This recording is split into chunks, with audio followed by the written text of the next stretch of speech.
O eto pa, isang kasinungalingan. O putang ina, panoorin nyo. Putang ina, punong-puno ng kasinungalingan talaga to administrasyon na to. Magdadagdag daw sila ng benepisyo. Puta, ito nakakatawa. Ito ang pinaka nakakatawa sa lahat. Putang ina, ganito sila kasinungaling. Wala silang budget na ibinigay. Tapos yung budget nitong opisina na to, nilipat nila, yung perang kontribusyon natin, nilipat nila sa National Treasury.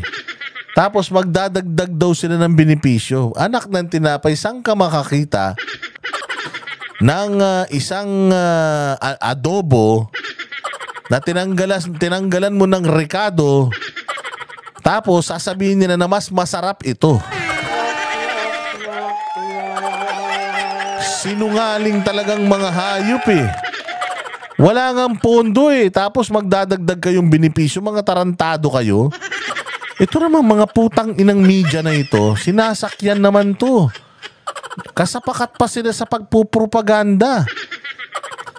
Hindi na naman lang nila questionin na, putang ina, paano dadagdagan yung ano? 50% na taas case rate benefits.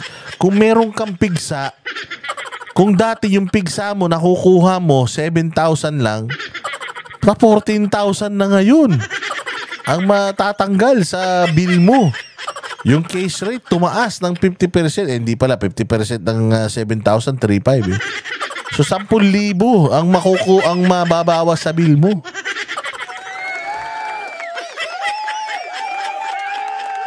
Inano, katarantaduhan.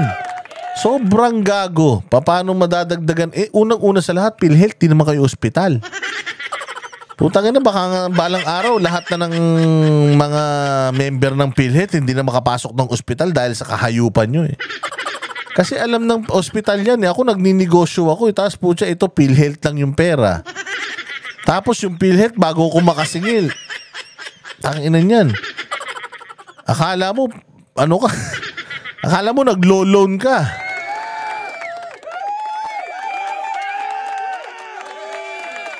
Tapos eto pa nakakatawa, Diego Latigo ha. Walang budget, hindi pa sila binigyan ng zero budget sila sa Senate. Tapos tinanggal pa yung pera ng kontribusyon. Eto matindi, hindi pa daw sila maniningil ng 1 taon.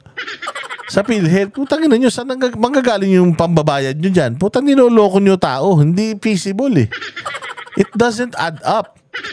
Walang budget, tapos ninakaw yung pera sa yung contribution, tapos dadagdagan ng 50% ang case rate. Hayop talaga namang pagkakasinungaling yan. Sige, pasok. Dinagdagan ng PhilHealth ang benepisyo ng mga miyembro nito kahit hindi sila binigyan ng subsidiya ngayong taon.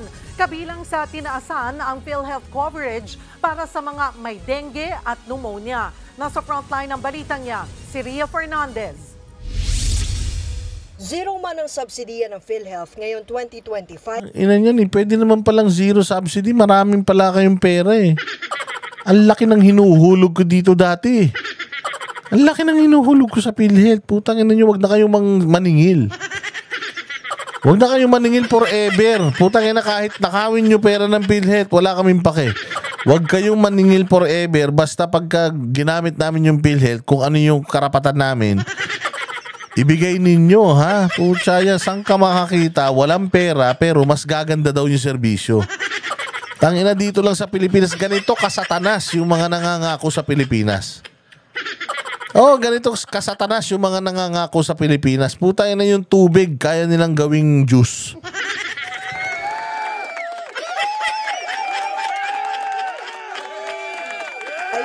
Ipinagpatuloy pa rin ng state insurer ang pagdaragdag sa mga benepisyo nito para sa kanilang mga miyembro. Epektibo noon January 1 ang pagtataas ng PhilHealth sa 50% ng nasa 9,000 case rate packages. Ito ang ikalawang increase mula sa 30% noong Pebrero ng nakaraang taon. Tantindi. Parang sinasabi ng PhilHealth na okay lang yan, bongbong. Okay lang. Sige, kunin nyo yung pera, dalhin nyo sa akap. Kaya namin to. Putay na, tingnan natin. Tingnan natin kung magkatotoo to na talaga namang itataas nila case rate. Pero putya, masaklap nito, wala naman pambayad yung PhilHealth eh. Halimbawa, ako ospital. O itinaas ng PhilHealth yung case rate. O ako hospital. O sige, ito ang nabawas 50,000. Okay. So ito na lang po ang babayaran nyo, sir. 5,000 na lang. Kasi yung insurance nyo plus itong PhilHealth, so ito po ang babayaran nyo. O bari ang sagot ng PhilHealth is mga ganito 50,000. Okay, sige. Thank you very much. O yan, may 50,000. Putang na yung 50,000 na yan. Masisingil ng ospital sa PhilHealth yan. Baka after 10 years. Kabubuhan yun eh. Sobrang imposible. Ito wag nyo naman gawin tanga yung mga Pilipino. Saan ka naman makakakita ng walang pera tapos mas maganda serbisyo? Iyan ngang airport natin eh.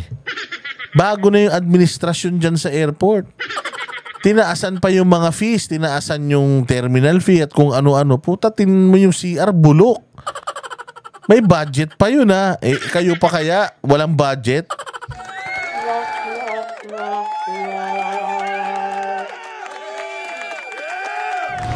Layo nitong mabawasan ang inilalabas na pera ng mga miyembro sa pagpapagamot at masiguro ang dekalidad na serbisyong pangkalusugan sa gitna ng inflation o ang bilis ng pagtaas.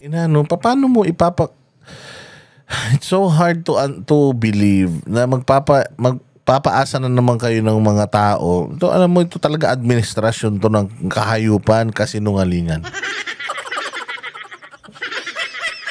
Tanga na lang talaga yung maniniwala no? Sobrang sinungaling. Sagad ang pagkasinungaling nitong mga nasa PhilHealth na ito. Ng presyo ng mga bilihin. Dahil dito, ang case rate para sa pneumonia na 13,000 pesos noon, ngayon 19,500 na. Ganyan na rin ang coverage ngayon sa dengue mula sa dating 10,000 pesos. Hindi naman isinama sa adjustment na ito ng PhilHealth ang ilang sakit na nangangailangan ng mas malaking coverage. Ilalabas daw nila ang detalyadong listahan sa kanilang website at iba pang official platforms. Madali lang maglabas ng ganyan. Ang tanong, binabayaran nyo ba yung mga ospital? Kasi putay na niyan, itong mga ospital hindi nga nakakasingil sa inyo. Ang daling magtaas ng case rate. Ang daling magtaas ng kung ano-ano. Ang tanong, binabayaran nyo ba yung mga ospital dyan sa mga... Gano'n ba kalaki ang backlog nyo sa mga private hospitals? Kabilang dyan ang kidney transplant package noong 600,000 pesos, ngayon aabot na sa 800,000 pesos hanggang 2 milyon na ang benefits package. Ang angioplasty benefits para sa mga na-heart attack ay itinaas sa higit kalahating milyon mula sa dating 30,000 pesos lamang. Pero hindi na lang mga inadmit ang makakakuha ng benepisyo. Kahit daw kasi mga pasyenteng nag-walk-in lang o isinugod sa emergency room ng isang PhilHealth accredited facility, sasagutin na rin daw nila ngayon. Hindi kinakailangang ma-confine, but rather after a few hours of stay ay pauuwiin na po. Yan po ngayon ay atin na rin i-cover at babayadan na rin po natin siya. Nagbabalita mula sa Frontline, Ria Fernandez, News 5. Ayan na, panibagong budol. Palakpakan.